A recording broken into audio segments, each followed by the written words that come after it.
సంపూర్ణ కార్తీక మహాపురాణము 6వ రోజు పారాయణం. ఏకాదశ అధ్యాయం. వశిష్ఠ ఉవాచ. ఓ మహారాజా, కార్తీక మాసంలో శ్రీహరిని ఎవరైతే అవిసెపూలతో పూజిస్తారో వాళ్ళకి చంద్రాయన ఫలము కలుగుతుంది. గరికితోనూ కుశలతోనూ పూజించేవాళ్ళు పాప విముక్తులై వైకుంఠమును పొందుతారు. చిత్రవర్ణ వస్త్రాన్ని శ్రీహరికి సమర్పించిన వాళ్ళు మోక్షమును పొందుతారు.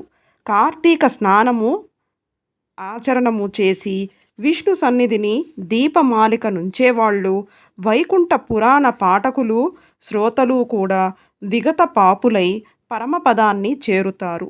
ఇందుకు ఉదాహరణగా వినినంత మాత్రాననే సర్వ పాపాలను సమయింపజేసే ఆయురారోగ్యదాయిని అయిన ఒక కథను వినిపిస్తాను, విను. మందరోపాఖ్యానము. కళింగదేశీయుడైన మందరుడనే ఒకానొక బ్రాహ్మణుడు స్నాన సంధ్యా వందనాలన్నింటినీ విసర్జించి పరులకు కూలిపని చేస్తూ ఉండేవాడు. అతనికి పతివ్రత, సర్వసాముద్రికాది శుభలక్షణ సంపన్న, సద్గుణ సముచ్చయముచేత సుశీల అని పిలువబడే భార్య ఉండేది. భర్త ఎంత దుర్మార్గుడైనా కూడా అతని యందు రాగమే తప్ప ద్వేషమే లేనిదై పాతివ్రత్య నిష్ఠాపరురాలై ఉండేది. కొన్నాళ్ళ తరువాత కూలీతో జీవించడం కష్టమని భావించిన మందరుడు వనగతుడై ఖడ్గపాణియై దారుల కాసి బాటసారులను కొట్టి వారి నుండి ధనము అపహరిస్తూ కాలం గడపసాగాడు. ఆ దొంగ సొత్తును ఇరుగు పొరుగు దేశాలకు తీసుకొని పోయి అమ్మి ఆ సొమ్ముతో కుటుంబ పోషణ చేసేవాడు.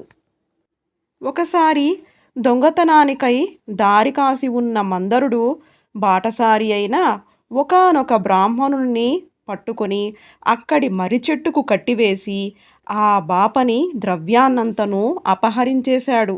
ఇంతలో అటుగా వచ్చిన పరమ క్రూరుడైన ఒక కిరాతకుడు దోచుకొనిన మందరుడిని, దోచుకోబడి బంధితుడై ఉన్న బ్రాహ్మణుని ఇద్దరినీ కూడా చంపివేసి ఆ ద్రవ్యాన్ని తాను హరించుకుపోబోయాడు. కానీ అదే సమయానికి అక్కడ కిరాత మందర బ్రాహ్మణుల నుండి వచ్చే నరవాసనను పసిగట్టిన చేరువ గుహలోని పెద్ద పులి గాండ్రుమంటూ వచ్చి కిరాతకునిపై పడింది.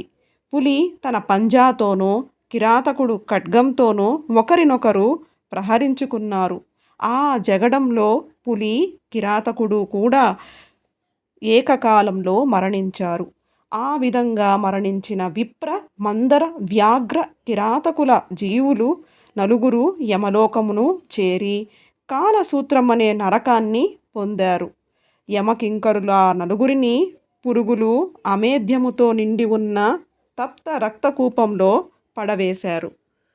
ఇక భూలోకములో భర్త మరణ వార్త తెలియని మందరుని భార్య అయిన సుశీల మాత్రం నిత్యం భర్తృధ్యానాన్నే చేస్తూ ధర్మవర్తనతో, హరిభక్తితో, సజ్జన సాంగత్యంతో జీవించసాగింది.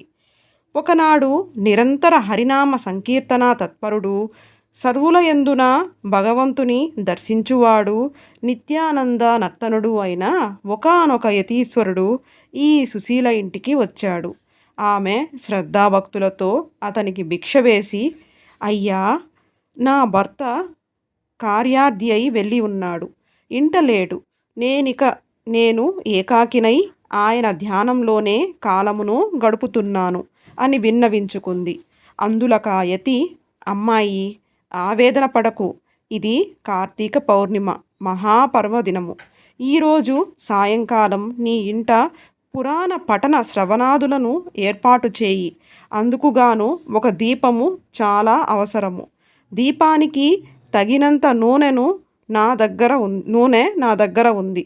నీవు వత్తిని, ప్రమిదను సమర్పించినట్లయితే దీపమును వెలిగించవచ్చును అని సలహా ఇచ్చాడు. ఆ యతిశ్రేష్ఠుని మాటలను అంగీకరించి సుశీల తక్షణమే గోమయంతో ఇల్లంతా చక్కగా అలికి పంచరంగుల ముగ్గులను పెట్టినది. ప్రత్తిని పరిశుభ్రపరిచి 2 వత్తులను వేసి యతీశ్వరుని వద్ద నూనెతో వాటిని వెలిగించి శ్రీహరికి సమర్పించింది. యతి ఆ దీప సహితముగా విష్ణువును పూజించి మన శుద్ధి కోసం పురాణ పఠనమును ఆరంభించాడు.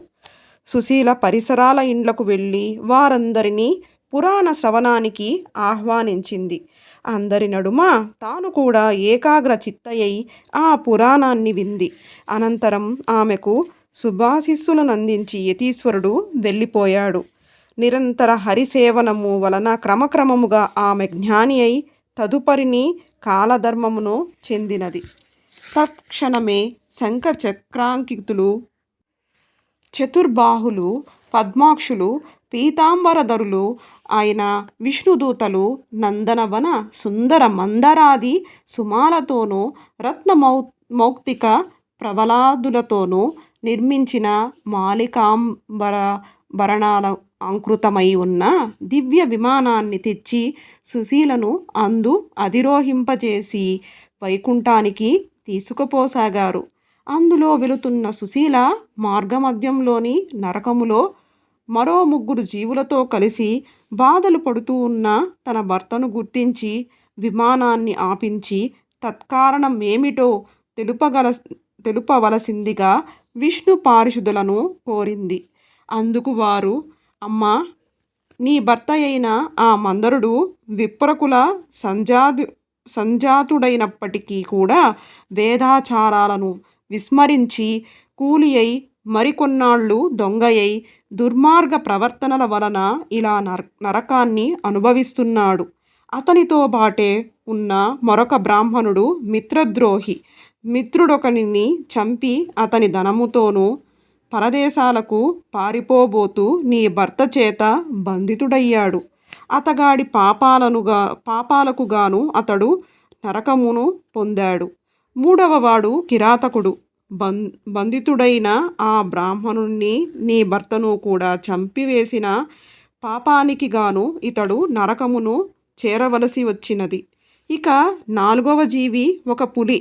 ఆ పులి పూర్వజన్మంలో ద్రావిడ బ్రాహ్మణుడై ఉండి నరకమును పొంది పులిగా పుట్టి ఈ కిరాతకుని తోడి జగడముతో అతనితో బాటే నరకాన్ని చేరాడు. ఈ 4 నరకయాతనలకు కారణాలివే తల్లి అని చెప్పారు. ఆ మీదట సుశీల విష్ణుదూతలను చూసి, ఏ పుణ్యము చేసినట్లయితే వాళ్ళకా నరకం తప్పుతుందో చెప్పుడు అని కోరగా, వైష్ణవులు కార్తీక మాసంలో నీ చేత ఆచరించబడిన పురాణ శ్రవణ ఫలితాన్ని దారబోయడము వలన నీ భర్త పురాణ శ్రవణార్థమై ఆ బ్రాహ్మణుడు ఆ పురాణ శ్రవణార్థమై నువ్వు సమర్పించిన 2 ఒత్తుల పుణ్యమును చెరిసగముగా దారపోయడము వలన కిరాత వ్యాఘ్రాలు నరకము నుంచి ముక్తిని పొందుతారు అని పలికారు. అలా వాళ్ళు చెప్పినదే తడవుగా సుశీల ఆయా విధాలుగా తన పుణ్యాలను వారికి దారబోయడంతో ఆ 4 నరకం నుండి విముక్తులై దివ్య విమానారూఢులై సుశీలను వివిధ విధాలుగా ప్రశంసిస్తూ మహాజ్ఞానులు పొందే ముక్తి పదానికి తీసుకుపోబడ్డారు.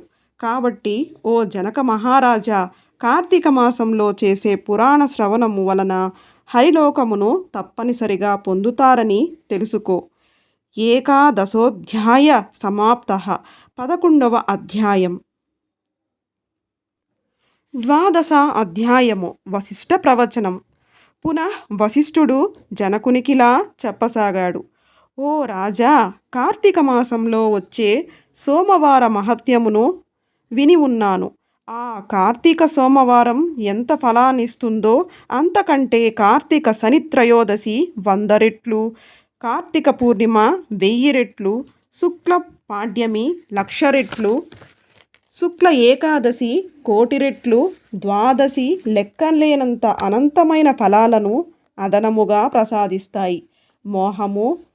మోహము చేతనై నా సరే శుక్ల ఏకాదశి నాడు ఉపవసించి మరునాడు ద్వాదశి బ్రాహ్మణయుక్తులై పారాయణ చేసేవాళ్ళు సాయుధ్య మోక్షాన్ని పొందుతారు.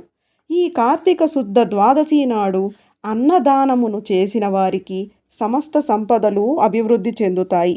రాజా, సూర్యగ్రహణ సమయంలో గంగా తీరంలో 1,00,00,000 బ్రాహ్మణులకు అన్న సమారాధన చేయడం వలన ఎంత పుణ్యము కలుగుతుందో అంత పుణ్యము కూడా కేవలం కార్తీక ద్వాదశి నాడు ఒక్క బ్రాహ్మణునికి అన్నమును పెట్టడం వలన కలుగుతుంది. 1000 గ్రహణ పర్వాలు, 10,000 వ్యతిపాత యోగాలు, 1,00,000 అమావాస్య పర్వాలు ఏకమైనా కూడా ఒక్క కార్తీక ద్వాదశిలో 16వ వంతు కూడా చేయవని తెలుసుకో. మనకు ఉన్న తిథులలో పుణ్యప్రదాలైన తిథులు ఎన్నైనా ఉండవచ్చును కానీ వాటినన్నింటికంటే కూడా సాక్షాత్ విష్ణు ప్రీతికరమైన ఈ కార్తీక ద్వాదశి అత్యంత ఫలప్రదమని మరిచిపోకు. ద్వాదశి దానములు. ఏకాదశి నాడు రాత్రి యామముండగా కార్తీక శుద్ధ ద్వాదశి నాడు క్షీర సముద్రము నుండి శ్రీహరి నిద్రలేస్తాడు. అందువలన దీనికి హరిబోధిని ద్వాదశి అని పేరు వచ్చింది. అటువంటి ఈ హరిబోధిని నాడు ఎవరైతే కనీసం ఒక్క బ్రాహ్మణునికైనా అన్నదానమును చేస్తారో వాళ్ళు ఇహములో భోగాన్ని సేవనాన్ని, పరములో భోగి శయనాను సేవనాన్ని పొందుతారు. కార్తీక ద్వాదశి నాడు పెరుగు అన్నదానం చేయడం సర్వోత్కృష్టమైన దానముగా చెప్పబడుతూ ఉంది. ఎవరైతే ఈ ద్వాదశి నాడు పాలిచ్చే ఆవును వెండి బంగారు కొమ్ములతో అలంకరించి పూజించి దూడతో సహా గోదానము చేస్తారో వాళ్ళు ఆ ఆవు శరీరంపై ఎన్ని రోమాలైతే ఉంటాయో అన్ని వేల సంవత్సరాలు స్వర్గములో నివసిస్తారు. ఈరోజు వస్త్రదానమును చేసిన వాళ్ళు సంచితార్థాలన్నీ సమిసిపోయి వైకుంఠాన్ని చెందుతారనడంలో ఎటువంటి వివాదము లేదు. పండ్లు, తాంబూలములు, యజ్ఞోపవీతాలను సదక్షిణముగా దానం చేసేవారు. ఓ మహారాజా, ఎవరైతే కార్తీక శుద్ధ ద్వాదశి నాడు సాలగ్రామాన్ని, బంగారపు తులసి వృక్షాన్ని దక్షిణ సమేతముగా దానం చేస్తారో వాళ్ళు చతుస్సాగర పర్యంతమైన సమస్త భూమండలాన్ని దానము చేసినంత పుణ్యాన్ని పొందుతున్నారు. ఇందుకు నిదర్శనముగా ఒక గాథను చెబుతాను విను. ధర్మవీరోపాఖ్యానము. పూర్వము గోదావరి తీరములో దురాచారవంతుడు, పరమ పిసినిగొట్టు అయిన ఒక వైశ్యుడు ఉండేవాడు. ఈ లుబ్ధుడు దాన ధర్మాలు చేయకపోవడమే కాక తాను కూడా తినకుండా ధనమును ప్రోగు చేసేవాడు. ధాన్యాలనే కాదు, కనీసము ఎవరికి మాట సాయమైనా చేసేవాడు కాదు. నిత్యము పరులను నిందిస్తూ పరద్రవ్యాసక్తుడై మసలే ఈ పిసినిగొట్టు ధనమును వడ్డీలకు తిప్పుతూ అంతకంతకు ద్రవ్యాన్ని పెంచుకోసాగాడు. ఒకానొకసారి ఈ లుబ్ధుడు ఒక బ్రాహ్మణునికి ఇచ్చిన అప్పును రాబట్టుకోవడం కోసం అతని గ్రామానికి వెళ్ళి తానిచ్చిన బాకీని వడ్డీతో సహా ఆ క్షణమే చెల్లించవలసిందిగా పట్టుబట్టాడు. అందుకు బ్రాహ్మణుడు, రుణదాత, నేను నీ బాకీ ఎగవేసేవాడిని కాను. ఎందుకంటావేమో, యో జీవతి రుణీ నిత్యం నియమం కల్పమశ్నుతే పశ్చాత్తస్యతో భూత్వా తత్సర్వం ప్రతిదాస్యతి. ఎవడైతే రుణం తీర్చకుండానే పోతాడో వాడా మరుసటి జన్మలో రుణదాతకు సంతురూపముగా జన్మించి ఆ రుణాన్ని చల్లబెట్టుకోవలసి వస్తుంది. అందుచేత ఏదో విధముగా సంపాదించి ఈ మాసాంతానికల్లా నీ రుణమును చెల్లబెడుతాను. అంతవరకు ఓర్పు వహించి ఉండు అని చెప్పాడు. ఆ బ్రాహ్మణ వచనాలకు పరాభవ వాక్కులుగా భావించిన లుబ్ధుడు కిరిసి, నీ కబురులు నా దగ్గర కాదు. నీ బాకీ వసూలు కోసం నెలల్లాగే సమయం నాకు లేదు. మర్యాదగా ఇప్పుడే ఇయ్యి, లేదా ఈ కత్తితో నిన్ను నరికివేస్తాను అన్నాడు. యథార్థంగానే ఆ సమయంలో ధనము లేదని అప్పటికప్పుడు తానా అప్పు తీర్చలేనని చెప్పాడు విప్రుడు. మరింత మండిపడిన ఆ పిసినారి బ్రాహ్మణుడిని జుట్టు పట్టుకుని లాగి నేలకు పడద్రోసి కాలితో తన్ని, అప్పటికి కోపం తీరక కత్తితో ఒక వ్రేటు పెట్టాడు. సింహము యొక్క పంజా విసురుకు లేడిపిల్ల చనిపోయినట్లుగా క్రోధోన్మత్తుడైన ఆ కోమటి కొట్టిన కత్తి దెబ్బకు బ్రాహ్మణుడు ప్రాణాలు కోల్పోయాడు. అంతటితో కోమటి హత్య నేరానికి గాను రాజు తనను దండిస్తాడనే భయంతో త్వరితముగా ఇంటికి పారిపోయి గుట్టుగా బ్రతకసాగాడు. బ్రతికినంత కాలం గుట్టుగా గలమే గాని గుట్టుగా ఉన్నంత మాత్రం చేత ఎల్లకాలం బ్రతకలేం గదా. అదేవిధంగా ఆ కోమటి కూడా మృతి చెందాడు. యమకింకరులు వచ్చి ఆ జీవుని నరకానికి తీసుకుపోయారు. జనక భూపతి రురువులనే మృగాల చేత, వాటి శృంగాల చేత పీడింపచేసే ఒకానొక యాతననే రౌరవం అంటారు. ఈ కోమటిని ఆ రౌరవనే నరక విభాగంలో వేసి శిక్షించవలసిందిగా ఆజ్ఞాపించాడు. యమధర్మరాజు కింకరులు ఆ ఆజ్ఞను అమలు చేయసాగారు. ఇక ఈ భూలోకంలో ఆ లుబ్ధ వైశ్యుని కుమారుడైన ధర్మవీరుడనేవాడు మహాదాత, పరోపకారి అయి పిత్రార్జితమైన అగణిత ధనరాశులతో ప్రజాశ్రేయస్సుకై చెరువులు నూతులు త్రవ్వించి, తోటలు వేయించి, వంతెనలు కట్టించి, పేదలకు వివాహపు నయనాదులు ఉపనయనాదులు చేయిస్తూ, యజ్ఞయాగాది క్రతువులను క్షుప్తిడుతలకు తరతము భేదరహితముగా అన్నదానాలను చేస్తూ ధర్మాత్ముడుగా పేరు పొందాడు. ఒకనాడు ధర్మవీరుడు విష్ణు పూజ చేసే సమయానికి త్రిలోక సంచారి అయిన నారద మహర్షి యమలోకము నుండి బయలుదేరి హరినామస్మరణ చేసుకుంటూ ఈ ధర్మవీరుని తావుకు వచ్చాడు. ముంగిలికి వచ్చిన మునిరాజు నారదుని చూసి ధర్మవీరుడు భక్తి ప్రవత్తులతో ప్రణమిల్లాడు. ఆర్ఘ్యపాద్యాది వివిధోపచారాలతోనూ నారదుని పూజించి, నారద, దేవర్షులైన మీరిలా మా భూవర్షానికి అందున నా గృహానికి విచ్చేయడం వలన నా జన్మ ధన్యమైంది. హే దివ్య ప్రభు, నేను నీ దాసుడిని. నన్నేమి చేయమంటారో ఆజ్ఞాపించు. నువ్వు ఏమి చెబితే అది చేస్తాను అని వినయపూర్వకముగా వేడుకున్నాడు. అందుకు సంతసించిన నారదముని చిరునవ్వు ముఖము కలవాడై, ధర్మవీర, నా కోసము నువ్వేమీ చేయనక్కర్లేదు. నీ శ్రేయస్సుకై చెబుతున్నానా. నా ఈ మాటలన్నీ శ్రద్ధగా విను. కార్తీక ద్వాదశి శ్రీ మహావిష్ణువునకు అత్యంత ప్రియమైన రోజు. ఆ రోజున చేసిన స్నాన దాన జప తప ప్రభృతి కార్యాలన్నీ కూడా విశేషమైన ఫలాన్నిస్తాయి. ధర్మవీర, సూర్యుడు తులారాశితో ఉండగా కార్తీక ద్వాదశి ప్రాతస్నాతులై సాలగ్రామ దానమును చేసేవారు దరిద్రులు కానీ, ధనికులు కానీ, యతులు కానీ, వానప్రస్థులు కానీ, బ్రాహ్మణులు కానీ, క్షత్రియులు కానీ, వైశ్యులు కానీ, శూద్రులు, స్త్రీలే కానీ, వాళ్ళెవళ్ళైనా సరే జన్మాంతర కృత పాపాలను దహింపచేసుకున్న వాళ్లే అవుతారు. మరో ముఖ్య విషయమును చెబుతాను విను. నీ తండ్రి మరణించి యమలోకములో పడరాని పాట్లు పడుతూ ఉన్నాడు. అతనికి నరకబాధ విముక్తిని సంకల్పించి నువ్వు కార్తీక ద్వాదశి నాడు సాలగ్రామ దానమును చెయ్యి. నారదుడు చెప్పినదంతా విని నవ్వేశాడు ధర్మవీరుడు. పైపెచ్చు, నారద మునీంద్ర, నా తండ్రి పేరున గో భూ తిల సువర్ణాది దానాలు ఎన్నో చేశాను. వాటి వల్ల వెలువరించబడని నరకయాతన కేవలం సాలగ్రామమనే పేరు కలిగిన రాతిని దానం చేస్తే సాధ్యమవుతుందా? అయినా ఆ సాలగ్రామమనే రాయి ఎందుకు ఉపయోగపడుతుంది? తినడానిక పనికిరాదు, అలంకారానిక, నవరత్నాలలోనిది కాదు. ఏ రకంగానూ ఎవరికి కూడా పనికిరాని దానిని నేనెందుకు దానం చెయ్యాలి? రాతి దాతకు కీర్తి ఉండదు, ఆ దానమును పట్టిన వానికి సుఖము ఉండదు. కాబట్టి సాలగ్రామ దానమును నేను చెయ్యనుగాక చెయ్యను అన్నాడు.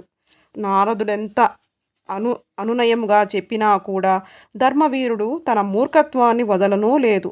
సాలగ్రామ దానానికి అంగీకరించనూ లేదు. అంతటితో నారదుడు అంతర్హితుడై పోయాడు. మరికొంత కాలానికి ధర్మవీరుడు మరణించాడు. గౌరవనీయులు సర్వహితాత్ములు అయిన పెద్దల మాటలను పాటించని పాపానికి సాలగ్రామ దానమును చేయకపోవడం వలన నరకగతుడై అనంతరము 3 మారులు పులిగాను, 3 సార్లు కోతిగాను, 5 సార్లు ఆబోతుగాను, 10 పర్యాయాలు స్త్రీగాను జన్మించి వైధవ్య పీడను పొందడం జరిగింది. పునః 11వ జన్మలో కూడా ఒకానొక యాచకునికి పుత్రికగా జన్మించవలసి వచ్చింది. కర్మ వలన పెండ్లి కుమారుడు అనతి కాలంలోనే మరణించడముతో ఒక్కగానొక్క కూతురికి కలిగిన వైధవ్యానికి చింతించిన ఆ యాచక బ్రాహ్మణుడు జ్ఞానదృష్టి చేత తన కూతురి పూర్వకర్మానుగత పాప ఫలాన్ని తెలుసుకున్నవాడై ఆ విషయాలన్నీ ఆమెకు సవిస్తరంగా చెప్పి కార్తీక సోమవారం నాడు వేదోక్త విధిగా జన్మార్జిత పాపనాశకమైన సాలగ్రామ దానాన్ని చేయించాడు. ఆ పుణ్యఫలవాప్తి వలన మరణించిన పెండ్లికొడుకు పునర్జీవితుడయ్యాడు.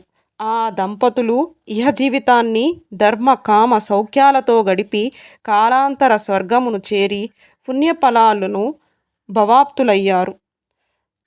తదుపరి ధర్మవీరుడు 23వ జన్మగా ఒక బ్రాహ్మణుని ఇంట శిశువుగా పుట్టి పూర్వజన్మలో చేసిన మహత్వపూర్వక సాలగ్రామ దాన పుణ్య విశేషము వలన జ్ఞాని అయి ప్రతివర్ష ప్రయుక్త కార్తీక సోమవారము పర్వదినాల్లో సాలగ్రామ దానాన్ని ఆచరిస్తూ ఆ పుణ్యఫలముగా మోక్షప్రాప్తుడయ్యాడు. ఇతగాడి సాలగ్రామ దాన మహాపుణ్యం వలన రౌరవగతుడైన ఇతని తండ్రి కూడా నరకము నుండి విముక్తుడయ్యాడు. కాబట్టి జనక మహారాజా, కార్తీక మాసంలో సాలగ్రామ దానము చేత విష్ణువు సంప్రీప్తుడై విశేష పుణ్యాన్ని కల్పిస్తాడని ధృవపరుచుకో. ఎంతటి పాపానికైనా సరే కార్తీక మాసంలో సాలగ్రామ దానమును చేయడమే సర్వోత్తమమైన ప్రాయశ్చితము. ఇంతకు మించిన ప్రాయశ్చితము మరొకటి లేదు అనడంలో ఏమాత్రం అతిశయోక్తి లేదు.